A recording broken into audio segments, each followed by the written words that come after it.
কারোর সাথে কম্পেয়ার করবেন না। ও এ প্লাস পাইছে, ও সফল হয়েছে, ওর চাকচিক্য, ওইটা দেখেই হ্যাপি হবেন না। এই চাকচিক্যটাই তার পুরো লাইফ না। মানুষ যেটা শেয়ার করে ফেসবুকে, এটা হচ্ছে রিল। লাইফের কি রিল বুঝেন তো না? এটা সবাই বুঝেন মাশাআল্লাহ। Highlighted reel. আপনি কি মনে করছেন এই যে রিলের মধ্যে যতটুকু দেখছেন এটা পুরোটাই ওর লাইফ?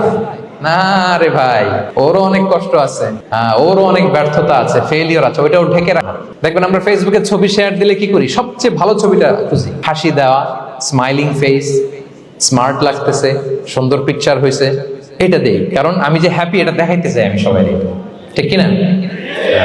তার মানে আমার দুঃখের অংশটা তো আমি শেয়ার করি না। সো আপনি কারো চাকচিক্য দেখলে অবাক হবেন না, এটাই তার হোল লাইফ নয়। It's not the entire picture of his life. এটা হচ্ছে হাইলাইটেড রিল। এটা কি? সবাই বলেন এটা কি? সো কখনো কম্পিট করবেন না অন্যের সাথে। তাহলে কার সাথে কম্পিট করবেন? Compete with yourself. নিজের সাথে কম্পিট করুন, নিজের সাথে কম্পিট করুন।